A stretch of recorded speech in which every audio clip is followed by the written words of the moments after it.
అస్మద్ గురుభ్యో నమః. శ్రీ సీతారామాభ్యాం నమః. శ్రీమద్ వాల్మీకి రామాయణం సుందరకాండ ప్రారంభమైంది. ఆంజనేయుడు లంకా నగరానికి ప్రవేశించడానికి ఉద్యుక్తులవుతున్నాడు. ఆ సమయంలో తనకి దారి మధ్యలో ఎన్నో అవాంతరాలు ఎదురయ్యాయి. ఆ అవాంతరాలను ఎదుర్కొని తన లక్ష్యాన్ని ఏ విధంగా చేరుకున్నాడనేది సుందరకాండ మొదటి సర్గ విని మీరు కూడా మీ లక్ష్యాన్ని చేరుకోవాలని ఆశిస్తున్నాను. శ్రీరామ రామ రామేతి రమే రామే మనోరమే సహస్రనామ తస్తుల్యం రామనామ వరాననే. జాంబవంతుడు మొదలగు వారు ప్రేరేపించగా శత్రు సంహారకుడైన హనుమంతుడు రావణుడు అపహరించిన సీతను వెతకడానికై చారణులు మొదలైన దేవతలు సంచరించే ఆకాశ మార్గమునందు ప్రయాణము చేయవలనని నిశ్చయించుకున్నాడు. మరెవరూ చేయలేని పని చేయ సంకల్పించిన హనుమంతుడు ఎట్టి అడ్డంకులు లేనివాడై మెడను చాచి శిరసు పైకెత్తి ఆబోతు వలె ఉన్నాడు. తరువాత మహాబలవంతుడు ధీరుడు అయిన హనుమంతుడు వైడూర్య మణుల వలె ఆకుపచ్చని వర్ణముతో దూరము నుండి చూడటానికి జలము వలె ఉన్న పచ్చిక బేళ్లపై సుఖముగా కొంతసేపు అటు ఇటు తిరిగాడు. ధీమంతుడైన ఆ హనుమంతుడు ఇటు అటు వేగముగా సంచరించున్నప్పుడు పక్షులన్నీ భయపడ్డాయి. అతని వక్షస్థలము అఘాతమునకు చెట్లు కూలిపోయాయి. సింహము విజృంభించినట్లు అతడు విజృంభించుటతో అనేక మృగములు కూడా మరణించాయి. ఆ మహేంద్ర పర్వత ప్రాంతమంతా నలుపు, ఎరుపు, పసుపు, ఆకుపచ్చని మొదలైన చిత్రవర్ణములు గల సహజములైన ధాతువులతో అందముగా ఉన్నది. అక్కడ కోరిన రూపములు ధరించగల యక్షులు, కిన్నరులు, గంధర్వులు, దేవతాతుల్యులైన పన్నగులు సపరివారముగా నివసిస్తూ ఉన్నారు. ఆ శ్రేష్టమైన పర్వతము కింద ప్రాంతమునందు అనేక ఉత్తమ గజములు నివసిస్తూ ఉన్నాయి. అక్కడ ఉన్న హనుమంతుడు మహాహ్రదములో ఉన్న ఏనుగు వలె ప్రకాశిస్తూ ఉన్నాడు. అతడు సూర్యునకు, మహేంద్రునకు, వాయుదేవునకు, బ్రహ్మదేవునకు, భూతములకు నమస్కరించి బయలుదేరుటకు నిశ్చయించుకున్నాడు. మహాసామర్థ్యవంతుడైన హనుమంతుడు తూర్పుగా తిరిగి తన తండ్రి అయిన వాయుదేవునకు నమస్కరించి దక్షిణ దిక్కు వైపు వెళ్ళటానికై శరీరమును పెంచాడు. అక్కడ ఉన్న వానరులందరూ హనుమంతుని వైపే చూస్తూ ఉన్నారు. సముద్రము దాటడానికి నిశ్చయించుకొని అతడు పౌర్ణమి రోజు సముద్రమును పెరిగినట్లు రామునికి సహాయం చేయటానికై పెరిగాడు. సముద్రమును దాటవలనని నిశ్చయముతో హనుమంతుడు దేహమును కొల్చుటకు శక్యము కానంతగా పెద్దగా పెంచి చేతులతోనూ పాదములతోనూ పర్వతమును నొక్కి పట్టాడు. ఈ విధముగా హనుమంతుడు పీడింపగా ఆ పర్వతము ఒక్క క్షణము ఊగిపోయింది. పూసిన చెట్ల చివర ఉన్న పుష్పాలన్నీ రాలిపోయాయి. చెట్ల నుండి రాలిన పరిమళిస్తున్న ఆ పుష్పాలన్నీ అంతటా కప్పివేయుటచ్చే ఆ మహేంద్ర పర్వతము పుష్పముల కొండవలే ప్రకాశిస్తూ ఉన్నది. మహావీర్యవంతుడైన ఆ హనుమంతుడు పీడించుటచే ఆ పర్వతము మదించిన ఏనుగు మదోదకమును కార్చినట్లు జలమును కార్చింది. బలవంతుడైన హనుమంతుడు పీడించుటచే మహేంద్ర పర్వతము పైన ఉన్న బంగారు శిలలు, నీలవర్ణము గల శిలలు, వెండి శిలలు నలిగి దానిపై అక్కడక్కడ బంగారు గీతలు, నీలిరంగు గీతలు, వెండి రంగు గీతలు ఏర్పడ్డాయి. మధ్యమ జ్వాలతో కూడిన అగ్ని నుండి ధూమము బయలుదేరినట్లు ఆ పర్వతము నుండి మణిశిలతో కూడిన రాళ్ళు బయటపడ్డాయి. పర్వతము పీడించబడినప్పుడు ఆ పర్వతము గుహలలో నివసిస్తున్న ప్రాణులు అన్ని వైపులా నలిగిపోతూ వికృతమైన స్వరముతో అరిచాయి. పెద్ద పెద్ద ప్రాణులు పర్వతము నలిగిపోవుటచే చేసిన ఆ ధ్వని భూమిని, దిక్కులను, సమీపమునందున్న అడవులను ప్రతిధ్వనింపజేశాయి. మహాసర్పములు, పడగలు ఇప్పుడచే వాటిపై స్వస్తికాకారములో ఉన్న నల్లని చిహ్నములు స్పష్టంగా కనబడుతున్న పెద్ద పెద్ద తలల నుండి భయంకరమైన విషము కక్కుతూ దంతములతో శిలలను కరిచాయి. తీవ్రమైన విషము గల ఆ మహాసర్పములు కరచుటచే పెద్ద పెద్ద శిలలు అగ్నిజ్వాలలచే దగ్ధములై 1000 ముక్కలుగా బద్దలైపోయాయి. ఆ పర్వతం మీద విష సంహారములైన ఔషధులెన్ని ఉన్నను అవి ఆ సర్పముల విషమును శాంతింపజేయలేకపోయాయి. ఏవో భూతాలు ఈ పర్వతమును బద్దలగొట్టి వేస్తున్నవే అని అనుకొని మునులందరూ పైకి ఎగిరిపోయారు. అంతవరకు అక్కడ పానగోష్ఠులలో ఉన్న విద్యాధరులు భయపడి మద్యముతో నిండిన బంగారు పెద్ద పాత్రను, అమూల్యములైన పాత్రలను, పొడవైన బంగారు చిన్న పాత్రలను, అనేక విధములైన లేహ్యములను, భక్ష్యములను, అనేక విధములైన మాంసములను, నేలపై పరుచుకొనిన ఎద్దుల చర్మములను, బంగారు వరలలో ఉన్న ఖడ్గములను అక్కడనే విడిచివేసి తమ తమ ప్రేయసులతో కూడా ఆ పర్వతమును విడిచి పైకి ఎగిరిపోయారు. కంఠములలో బంగారు తాళ్ళు, శిరస్సులపై ఎర్రని పుష్పములు ధరించి శరీరములకు ఎర్రని అనులేపములను పూసుకొని మద్యపానముచే మత్తెక్కి ఉన్న ఆ విద్యాధరులలో కొందరి కళ్ళు చాలా ఎర్రగా ఉన్నాయి, కొందరి కళ్ళు పద్మముల రేకుల వలె ఉన్నాయి. హారములు, నూపురములు, బాహుపురులు, కంకణములు ధరించిన విద్యాధర స్త్రీలు ఆశ్చర్యపడుతూ తమ ప్రియులతో కూడా చిరునవ్వు నవ్వుతూ ఆకాశములో ఉన్నారు. అణిమాధ్యష్ట సిద్ధులు గల విద్యాధరులు మహర్షులు ఆధారము లేకుండా ఆకాశమునందు నిలువగల తమ మహావిద్యను ప్రదర్శిస్తూ గుమికూడి ఆకాశములో నిలిచి పర్వతమును చూశారు. ఇంతలో వారికి నిర్మలమైన ఆకాశమునందు నిలిచి ఉన్న చారణులు, సిద్ధులు, పవిత్రమైన మనసు గల ఋషులు పలికిన మాటలు వినపడ్డాయి. పర్వతములో సమానమైనవాడు, మహావేగవంతుడు, వాయుపుత్రుడు అయిన ఆ హనుమంతుడు మకరములకు నివాసమైన సముద్రంను దాటదలుచుకున్నాడు. ఇతడు రాముని కొరకు, వానరుల కొరకు ఇతరులెవరూ చేయజాలని పని సంకల్పించి చేరుటకు శక్యము కాని సముద్రము ఆవలి ఒడ్డు చేరడానికై కోరుకుంటూ ఉన్నాడు. విద్యాధరులు మహాత్ములైన వారందరూ పలుకుతున్న ఈ మాటలు విని ఆ పర్వతం మీద నిలిచి ఉన్న సాటిలేని ఆకారము గల వానర శ్రేష్ఠుడైన ఆ హనుమంతుని చూశారు. పర్వతం వంటి శరీరము గల ఆ హనుమంతుడు ఒక్కమారు కదలి రోమములను దులుపుకొన్నాడు. మహామేఘము వలె గర్జించాడు. ఇంకా పైకి ఎగరబోచున్న ఆ హనుమంతుడు మొదట్లో లావుగాను, చివరికి పోయిన కొలది సన్నముగాను ఉన్న రోమములతో నిండినది అయిన తోకను గరుత్మంతుడు సర్పమును పట్టి జాలించినట్లు జాడించాడు. వేగము పుంజుకొననున్న ఆ హనుమంతుని వీపు మీద నిట్ట నిలువుగా నిలిచి ఉన్న తోక గరుత్మంతుడు పట్టి తీసుకొని పోతున్న సర్పం వలె కనబడుతూ ఉన్నది. హనుమంతుడు పెద్ద పరిగ వలె ఉన్న బాహువులు బిగిపట్టి నడుము సన్నము చేసి పాదములు ఎగురుటకు సిద్ధముగా మడిచాడు. అద్భుతమైన శోభ పరాక్రమం గల హనుమంతుడు భుజములను కంఠమును వంచి తేజస్సును, బలమును, వీర్యమును పెంచుకొన్నాడు. నేత్రములను పైకి ఎత్తి దూరముగానున్న తాను వెళ్ళవలసిన మార్గము చూస్తూ ఆకాశం వైపు కూడా చూస్తూ ఊపిరి బిగబట్టాడు. వానరుల మధ్య గజము వంటివాడు, మహాబలశాలి, వానరశ్రేష్ఠుడైన ఆ హనుమంతుడు పాదములు గట్టిగా ఆనుకొని నిలిచి చెవులు వంచి పైకి ఎగురుటకు సిద్ధముగా ఉండి వానరులతో ఇట్లు పలికాడు. రాముడు విడిచిన బాణము వలె నేను వాయువేగముతో రావణుని పాలిస్తున్న లంకకు వెళుతున్నాను. లంకలో సీత కనబడకపోయినచో ఈ వేగముతోనే స్వర్గలోకమునకు కూడా వెళ్తాను.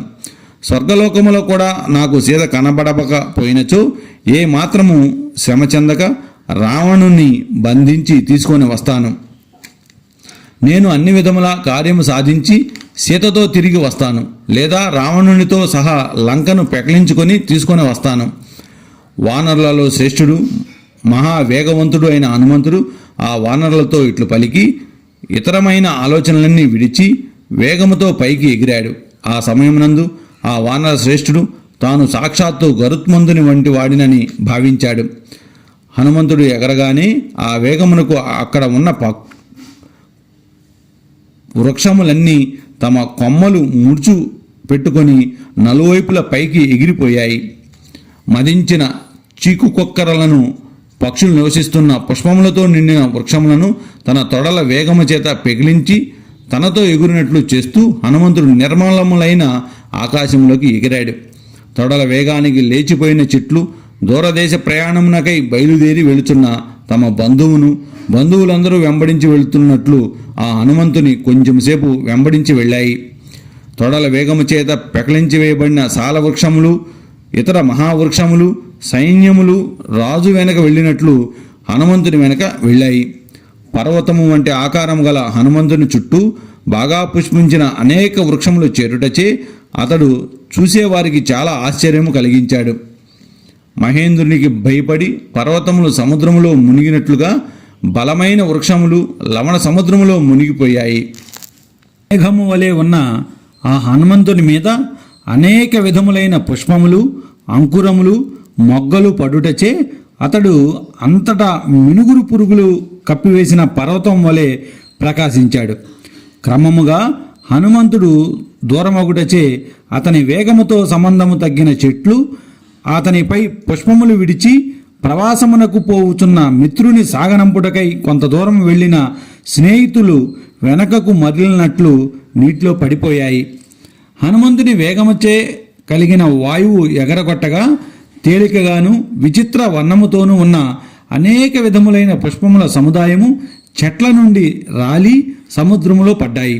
అప్పుడు ఆ సముద్రము నక్షత్రములతో నిండిన ఆకాశము వలె ప్రకాశించింది. అనేక విధములైన రంగుల పుష్ప సముదాయము శరీరముపై కప్పివేయుటచే ఆ హనుమంతుడు ఆకాశమునందు మెరుపుల పంక్తులచే అలంకరింపబడిన మేఘము వలె ప్రకాశించాడు.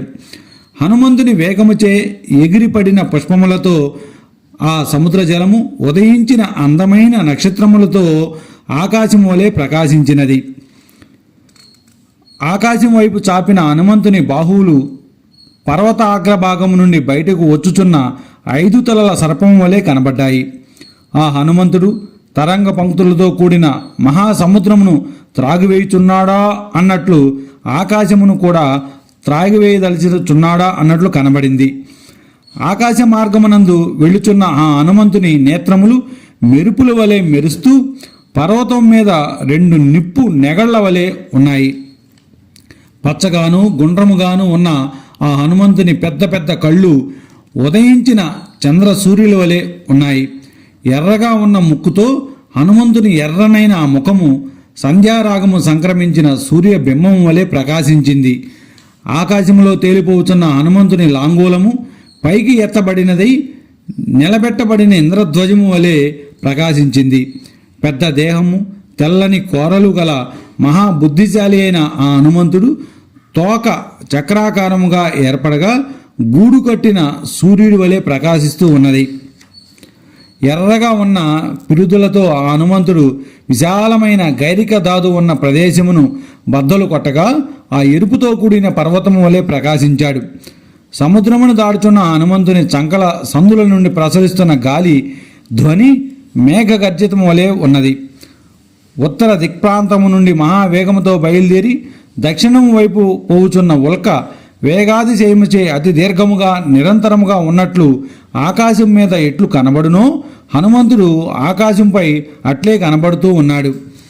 మహావేగముతో ప్రయాణం చేస్తున్న సూర్యుడి వలె ఉన్న హనుమంతుడు నడుముకు కట్టిన బంగారు గొలుసుచే పొడవైనట్లున్న గజము వలె కనబడ్డాడు.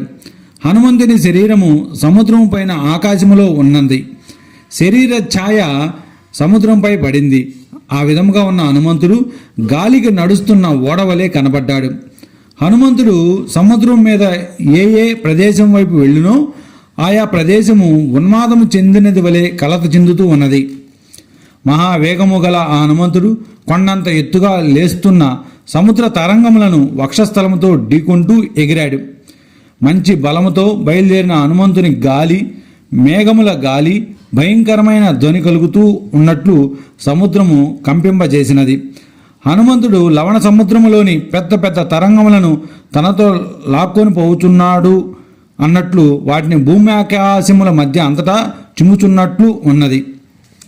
మహావేగవంతుడైన హనుమంతుడు మహాసముద్రములో లేస్తున్న మేరు మంద పర్వతములతో సమానములైన తరంగములను లెక్కపెట్టుచున్నాడా అన్నట్లు వాటిని దాటుతూ వెళ్ళాడు.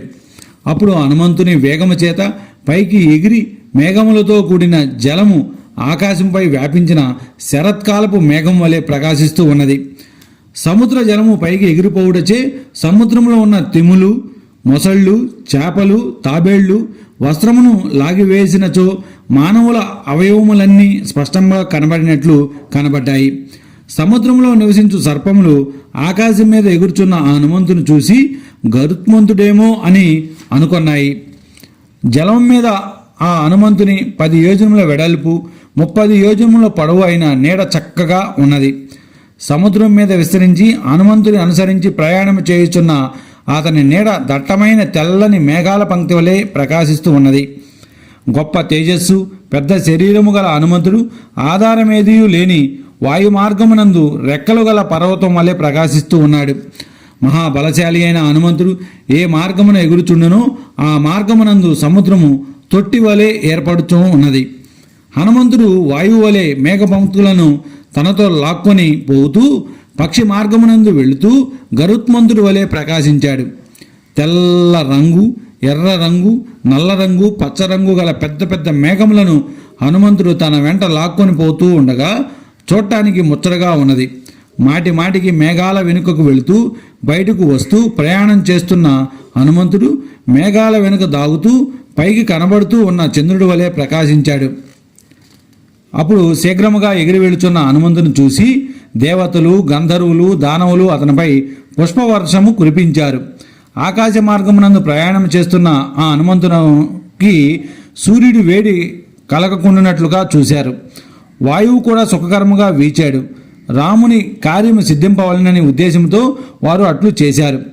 ఆకాశ మార్గమునందు ప్రయాణం చేస్తున్న ఆ మహా తేజస్శాలి అయిన హనుమంతుని చూసి ఋషీశ్వరులు స్తుతించారు. దేవతలు, గంధర్వులు అతని పరాక్రమమును ప్రశంసిస్తూ గానము చేశారు.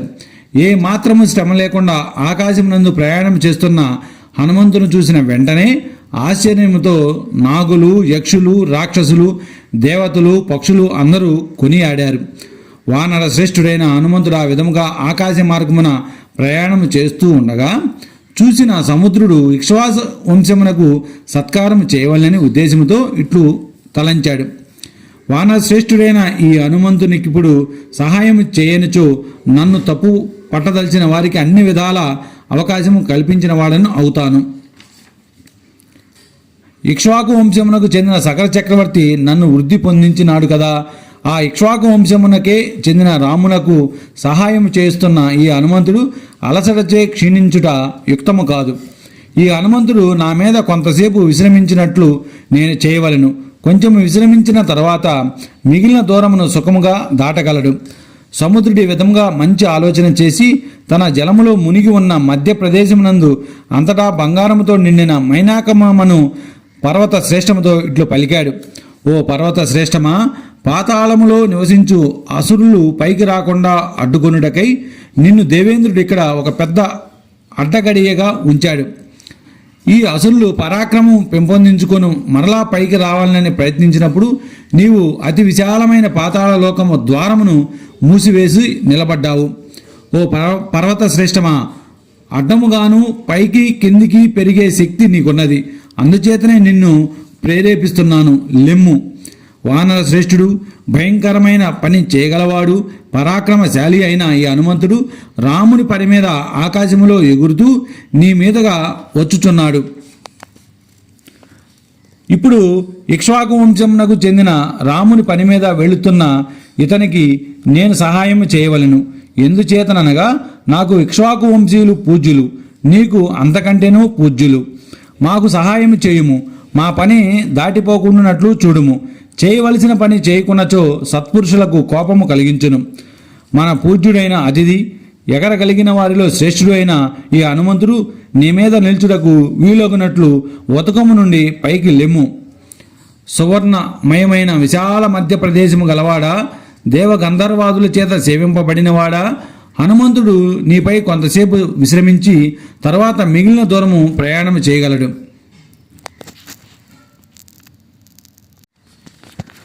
రాముని సాధుత్వమును, సీత కష్టములో ఉన్నదని విషయమును, హనుమంతుని అలసటను దృష్టిలో ఉంచుకొని పైకి లెమ్ము. బంగారు మధ్య భాగము గల ఆ మైనాకము సముద్రుని మాటలు విని మహావృక్ష అదులతో కూడా వెంటనే పైకి లేచింది. అప్పుడు ఆ మైనాక పర్వతము ప్రకాశిస్తున్న కిరణములు గల సూర్యుడు మేఘ మండలములను ఛేదించుకొని పైకి వచ్చినట్లు సముద్ర జలమును ఛేదించుకొని పైకి వచ్చాడు.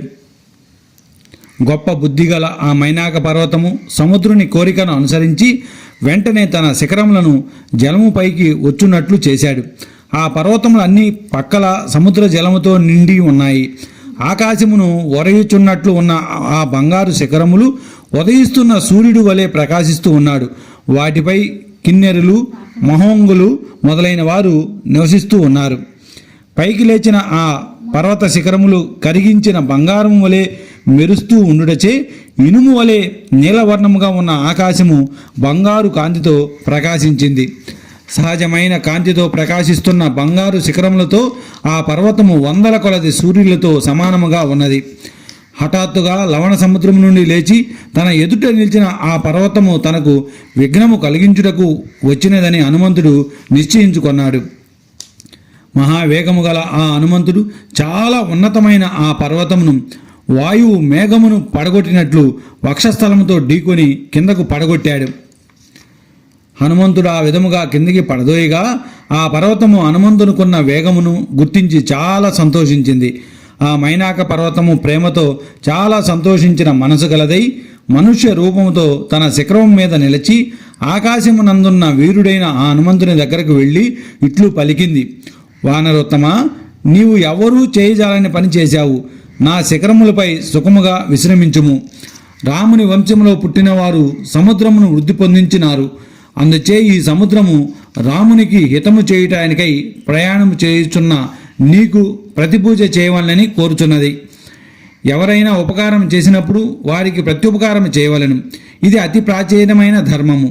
నీకు సహాయం చేయుట ద్వారా రఘువంశ రాజులకు ప్రత్యుపకారం చేయదలుచుచున్న ఈ సముద్రుణ్ణి నీవు గౌరవించవలెను.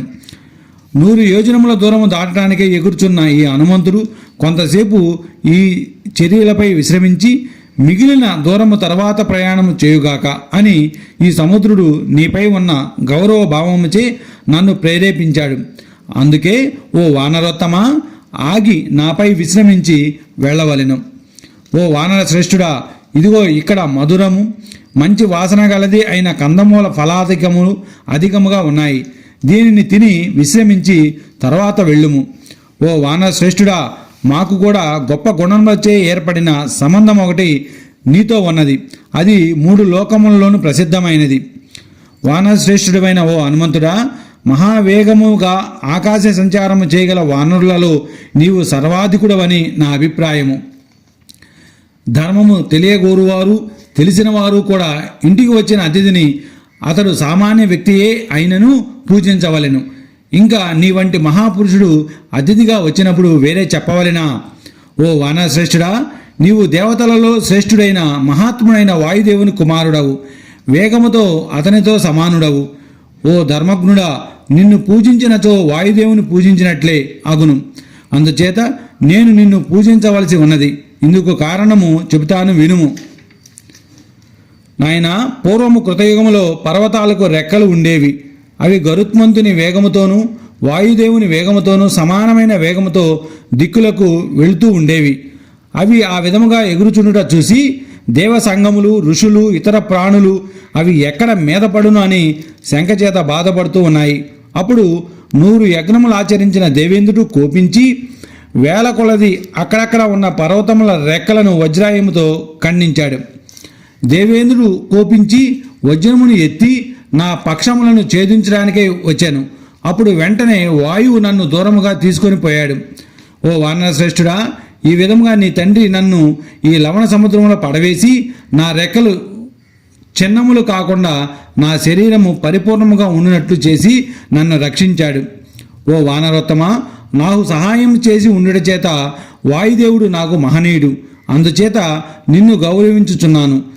నీకును నాకును గల ఈ సంబంధము ఉత్తమ గుణములను బట్టి ఏర్పడినది. ఓ వానరోత్తమా, ఇట్టి పరిస్థితుల్లో నీవు సంతోషించిన మనసుతో నాకు సముద్రునికి సంతోషమును కలిగించుము. ఓ వానరోత్తమా, మా పూజను అందుకొనుము. కొంతసేపు విశ్రమించుము. మా స్నేహమును గౌరవింపుము. నీ దర్శనము నాకెంతో ఆనందము కలిగించినది. హనుమంతుడు ఆ పర్వతోత్తముని మాటలు విని ఇట్లు పలికాడు: నీవు ఆతిథ్యము చేసినట్లే సంతోషిస్తున్నాను. నీ ఆతిథ్యమును స్వీకరించలేదని కోపగించకుము. నా కార్యము మించిపోయినచున్నది. పగలు గడిచిపోతున్నది. నేను నా మిత్రుల ఎదుట ప్రతిజ్ఞ చేసి ఉన్నాను. అందుచేత కూడా నేను మార్గమధ్యమునందు ఆగుటకు వీలు కాదు. వీర్యవంతుడైన ఆ హనుమంతుడు మైనాకునితో ఇట్లు చెప్పి తన హస్తముతో సస్నేహంగా స్పృశించి సంతోషిస్తూ ఆకాశ మార్గమునందు ప్రయాణం చేశాడు. ఆ హనుమంతుని మైనాకుడు సముద్రుడు గౌరవ భాగంతో చూస్తూ తగిన ఆశీర్వాద వాక్యములతో అభినందించారు. హనుమంతుడు మైనాక పర్వతమును సముద్రమును విడిచి బాగా పైకి ఎగిరి నిర్మలమైన ఆకాశమునందు వాయు మార్గమున ప్రయాణము చేశాడు. ఆ వాయు నందనుడు ఇంకా పైకి వెళ్ళి మైనాక పర్వతమును చూస్తూ ఎట్టి ఆధారము లేని నిర్మలమైన ఆకాశమునందు ప్రయాణం చేశాడు. చేయుటకు చాలా కష్టమైన ఆ రెండవ కార్యమును హనుమంతుడు చేయగా చూసి దేవతలు, సిద్ధులు, మహర్షులు అందరూ ప్రశంసించారు. బంగారు వికారమైన ఆ మైనాక పర్వతము చేసిన పనికి అక్కడ ఉన్న దేవతలు, దేవేంద్రుడు కూడా చాలా సంతోషించారు. బుద్ధిశాలి అయిన దేవేంద్రుడు సంతోషంతో డగ్గుత్తిగా కలిగిన కంఠస్వరముతో పర్వత శ్రేష్ఠుడైన ఆ మైనాకునితో స్వయముగా ఇట్లు పలికాడు. హిరణ్యము మధ్య ఎందుగల ఓ మైనాకుడా, నీ విషయమున చాలా సంతోషిస్తున్నాను. ఓ సౌమ్యుడా, నీకు అభయమిస్తున్నాను. ఇటుపై నీకు ఇష్టము వచ్చిన చోట సుఖముగా ఉండుము. ఎంతో భయపడవలసిన సమయమునందు కూడా ఏ మాత్రము భయము లేక పరాక్రమం చూపి 100 యోజనముల దూరము దాడుచున్న హనుమంతునకు చాలా గొప్ప సహాయం చేశావు. ఈ హనుమంతుడు దశరథ కుమారుడైన రామునకు హితము చేయడానికే వెళుతున్నాడు. అట్టి వానికి నీవు సత్కారం చేసినందుకు నేను చాలా సంతోషపడుతూ ఉన్నాను. దేవాధీశ్వరుడైన ఇంద్రుడు తన విషయమున సంతోషించినాడను విషయమును తెలుసుకొని ఆ పర్వత శ్రేష్టము చాలా ఆనందించెను. అప్పుడు ఆ దేవేంద్రుడి నుండి వరము పొందిన మైనాకము అక్కడ నిలిచి ఉండగా హనుమంతుడు అనతి కాలంలో సముద్రంలోని చాలా దూరం దాటి వెళ్ళాడు. అప్పుడు దేవతలు, గంధర్వులు, సిద్ధులు, మహర్షులు సూర్యునితో సమానమైన ప్రకాశము గల నాగమాత అయిన సురసతో ఇట్లు పలికారు. హనుమంతుడని పేరుగల శ్రీమంతుడైన ఈ వాయుపుత్రుడు సముద్రంపై ఎగురుతున్నాడు. నీవు భయంకరము పర్వత సమానము అయిన రాక్షస రూపము ధరించి కోరలతో భయంకరముగా ఉన్న పచ్చని కళ్ళు, ఆకాశమంత నోరు చేసుకుని ముహూర్త కాలము ఇతనికి విఘ్నము చేయుము. ఇతని బల పరాక్రమము నిన్ను ఉపాయం ఏదైనా చేసి జయింపగలడా లేదా దిగులుపాటు చెందునా అను విషయమును తెలుసుకొనవలెనని కోరుచున్నాము. దేవతలు గౌరవపూర్వకముగా ఈ విధముగా కోరగా ఆ సురసాదేవి అందరికీ భయము కలిగించు చాలా వికారముగా ఉన్న రాక్షస శరీరము ధరించినదై ఎగురి వెళుచున్న హనుమంతుని సముద్ర మధ్యమునందు అడ్డుకొని ఇట్లు పలికింది. ఓ వానర శ్రేష్ఠుడా, దేవతలు నిన్ను నాకు ఆహారముగా ఇచ్చారు. నిన్ను భక్షించెదను. నా ముఖములోనికి ప్రవేశించుము. శ్రీమంతుడైన ఆ వానరోత్తముడు సురస మాటలు విని ఏ మాత్రము దిగులు చెందగా చేతులు జోడించి నమస్కరిస్తూ ఇట్లు పలికాడు. దశరథ కుమారుడైన రాముడు సోదరుడైన లక్ష్మణునితోనూ భార్య అయిన సీతతోనూ దండకారణ్యంలో ప్రవేశించాడు. ఆ రామునకు రాక్షసులతో వైరం ఏర్పడినది. ఒకనాడు అతడు మరి ఒక పనిలో ఉండగా అతని భార్య అయిన కీర్తిమంతురాలైన సీతను రావణుడు అపహరించాడు. నేను రాముని ఆజ్ఞచే అతని దూతగా సీత దగ్గరకు వెళ్తున్నాను.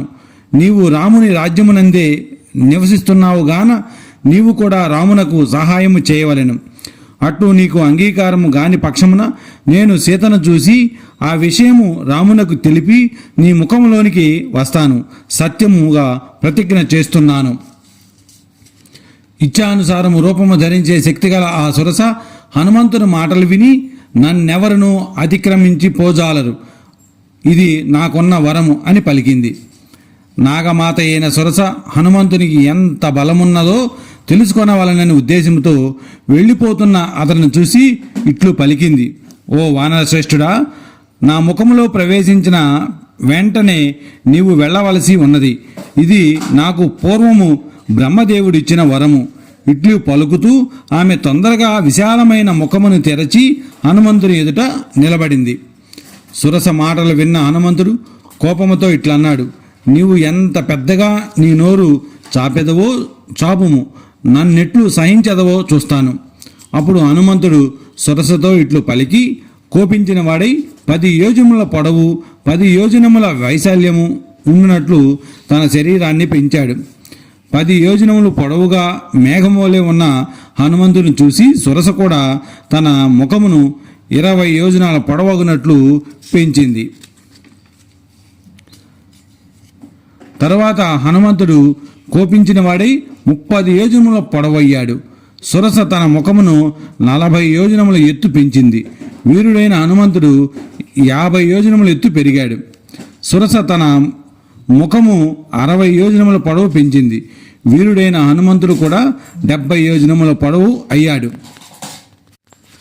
మహాబుద్ధిశాలి అయిన హనుమంతుడు దీర్ఘమైన నాలుక కలది, చాలా భయంకరముగా ఉన్నది, నరకముతో సమానమైనది అయిన సురస చాపిన ఆ ముఖమును చూసి తన దేహమును చాలా చిన్నదిగా చేసి బొటనవేలు వంటి ప్రమాణము గలవాడు అయ్యాడు. శ్రీమంతుడైన హనుమంతుడు వెంటనే మహావేగముతో ఆమె ముఖములోనికి ప్రవేశించి మరలా బయటకు వచ్చి ఆకాశమునందు నిలిచి ఇట్లా అన్నాడు: దక్ష ప్రజాపతి కుమార్తెవైన ఓ సురస, నీ ముఖంలోనికి ప్రవేశించినాను కదా, నీకు నమస్కారము. ఇంకా సీత ఉన్న చోటకి వెళ్తాను. నీ వరము కూడా సత్యమైనది కదా. రాహు ముఖము నుండి చంద్రుడి వలె తన ముఖము నుండి బయటకు వచ్చిన ఆ హనుమంతును చూసి ఆ సురస తన రూపమును ధరించి ఇట్లు పలికింది: సౌమ్యుడువైన ఓ వానరశ్రేష్ఠుడా, కార్యసిద్ధికై సుఖముగా వెళ్ళుము. సీతను మహాత్ముడైన రామునితో చేర్చుము. హనుమంతుడు చేసిన ఇతరులెవ్వరూ చేయజాలని ఆ 3వ పని చూసి అందరూ చాలా బాగున్నది అని ప్రశంసించారు. గరుత్మంతునితో సమానమైన వేగము కల ఆ హనుమంతుడు ఎవ్వరును ఎదిరింప శక్యము గాని వరుణుని నివాసమైన సముద్రమును సమీపించి ఆకాశ మార్గమునందు ప్రయాణము చేశాడు. హనుమంతుడు ఆకాశమునందు గరుత్మంతుడి వలె ఎగురుతూ ప్రయాణం చేశాడు. ఆ ఆకాశమునందు మేఘములు, పక్షులు, కైసికాచార్యులు, ఐరావతము సంచరిస్తూ ఉన్నాయి. సింహములు, ఏనుగులు, పెద్ద పులులు, పక్షులు, సర్పములు లాగా నిర్మలమైన అందమైన ఎన్నో విమానములు మహావేగముతో సంచరిస్తూ ఉన్నాయి. అక్కడక్కడ అగ్నిపిండములు ఢీకొని వజ్రం వంటి పిడుగులు వంటి ధ్వనిని కలిగిస్తూ ఉన్నాయి. పుణ్యకర్మలాచరించి స్వర్గము జయించిన ఎందరో మహాభాగ్యవంతులు ఆయా ప్రదేశములను అలంకరించి ఉన్నారు. యజ్ఞములలో దేవతలకు సమర్పించిన హవిసులను మోసుకొని పోవచ్చు అగ్ని కనబడ్డాడు. చంద్రుడు, సూర్యుడు, ఇతర గ్రహములు, అశ్విన్యాది నక్షత్రములు, తారాగణములు అందముగా ప్రకాశిస్తూ ఉన్నాయి. అది అక్కడక్కడ మహర్షి గణములతోనూ, గంధర్వులతోనూ, నాగులతోనూ, యక్షులతోనూ నిండి ఉన్నది. కొన్ని చోట్ల నిర్జనముగా ఉన్నది. అతి నిర్మలమైన ఆ ఆకాశం అంతటా వ్యాపించి ఉన్నది. విశ్వావసువును గంధర్వరాజు అక్కడనే నివసిస్తూ ఉన్నాడు. మంగళప్రదము సూర్యచంద్రుల గమన మార్గము అయిన ఆకాశమునందు దేవేంద్రుని గజములు సంచరిస్తూ ఉన్నాయి. వీరులు, ఉత్తములు అయిన విద్యాధరులు అక్కడ అధికముగా విహరిస్తూ ఉన్నారు. ఆ ఆకాశము జీవలోకముపై భాగమున అందముగా ఉండుటకై బ్రహ్మదేవుడు కట్టిన వితానము వలె ఉన్నది. వాయుతనయుడైన ఆ హనుమంతుడు దీర్ఘమైన రెక్కలు గల మహాపర్వతము వలె ఎట్టి ఆధారము లేని ఆకాశ మార్గమున ప్రయాణము చేస్తూ చాలా ఎత్తుగా ఎగురుట చేత అన్ని ప్రదేశముల నుంచి కనబడచుండు ఉన్నాడు. స్వేచ్ఛానుసారముగా రూపమును ధరించగలిగిన సింహిక అను ఒక రాక్షసి ఆకాశ మార్గమున వెళుచున్న హనుమంతుని చూసి దేహమును పెంచుతూ ఇట్లు ఆలోచించింది: ఇంతకాలానికి ఈ పెద్ద జంతువేదో నాకు చిక్కింది. చాలా కాలము తర్వాత నేడు మంచి భోజనము చేసేదను. ఆ రాక్షసి ఈ విధముగా ఆలోచించి హనుమంతుని నీడను ఆకర్షించెను. ఈ విధముగా నీడ ఆకర్షింపబడినప్పుడు హనుమంతుడు ఇట్లు అనుకున్నాడు: మహాసముద్ర మధ్యమునందు ఎదురుగాలిచే ఓడ నడక వలె హఠాత్తుగా నా పరాక్రమము తగ్గిపోయింది. నన్నెవరో ఈడ్చి వేస్తున్నట్లు అనిపిస్తున్నది. తరువాత హనుమంతుడు అడ్డముగాను పైకి కిందకి చూస్తూ లవణ సముద్రమునందు లేచిన ఒక మహా జంతువును చూశాడు. హనుమంతుడు వికృతమైన ముఖము గల ఆ జంతువును చూసి ఇట్లు ఆలోచించాడు: చూడటానికి ఆశ్చర్యకరము, నీడను ఆకర్షించే మహావీర్యము గలది అయిన సుగ్రీవుడు చెప్పిన ఆ జంతువు ఇదే, సందేహము లేదు. బుద్ధిమంతుడైన ఆ హనుమంతుడు ఆమె సింహికయే అను యథార్థమును తెలుసుకొని వర్షాకాలం నందు మేఘములే దేహము పెంచాడు. హనుమంతుని శరీరము పెరుగుటను చూసిన ఆ సింహిక పాతాళ మధ్యము వంటి తన ముఖమును చాపింది.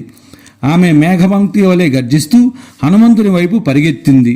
అప్పుడు బుద్ధిశాలి అయిన ఆ హనుమంతుడు తన దేహమంత ప్రమాణములో ఉన్న తెరవబడిన ఆమె నోటిని మర్మస్థానములను చూశాడు.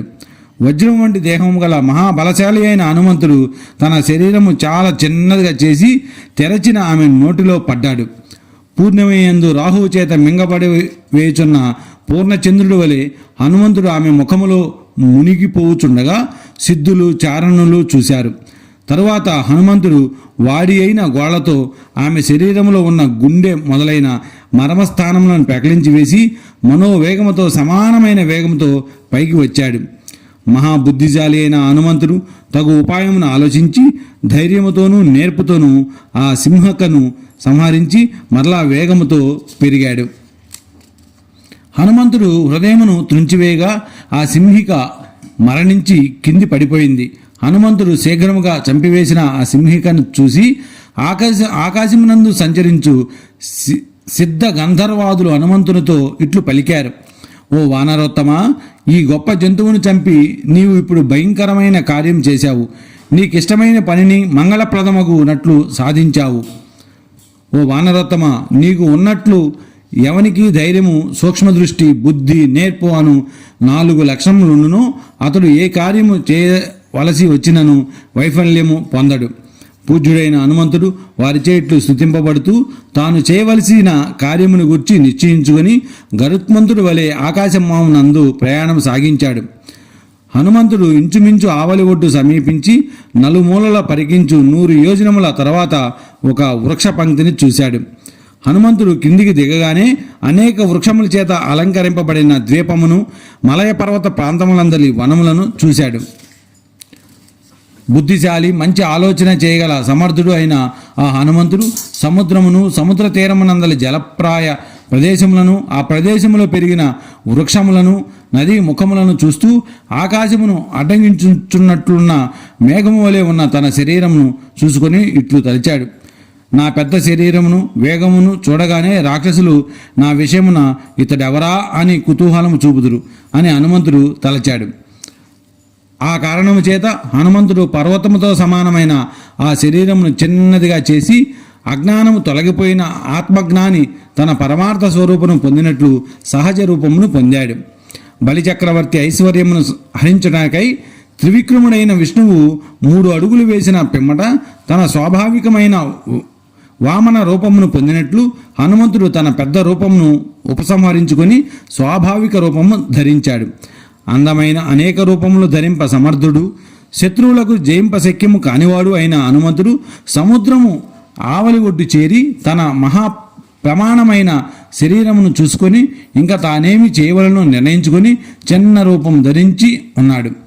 తరువాత మహాపర్వత శిఖరము వంటి దేహము గల మహాత్ముడైన హనుమంతుడు సర్వ వస్తు సమృద్ధము, విచిత్రమైన రంగులు గల చిన్న చిన్న శిఖరములు గలది, మొగలి డొంకలు, విరిగి చెట్లు, కొబ్బరి చెట్లు మొదలైన వాటితో నిండినది అయిన లంబ పర్వత శిఖరముపై దిగాడు. ఆ హనుమంతుడు సముద్రము తీరము చేరి ఆ మహాపర్వతం పైభాగమునందున్న లంకాపట్టణమును చూసి తన పూర్వ శరీరమును విడిచి ఆ పర్వతంపై దిగాను. అతడు హఠాత్తుగా దిగుటచే అక్కడ ఉన్న మృగములు, పక్షులు భయపడ్డాయి. హనుమంతుడు పెద్ద పెద్ద తరంగముల పంక్తులతో నిండినది, దానవులకు, పన్నగులకు నివాస స్థానము అయిన సముద్రమును బలము చేత దాటి సముద్ర తీరముపై దిగి అక్కడ అమరావతి వలె ఉన్న లంకాపట్టణమును చూశాడు. వాల్మీకి మహర్షి విరచితమై ఆది కావ్యమైన శ్రీమద్ రామాయణమునందలి సుందరకాండనందు మొదటి సర్గ సమాప్తము.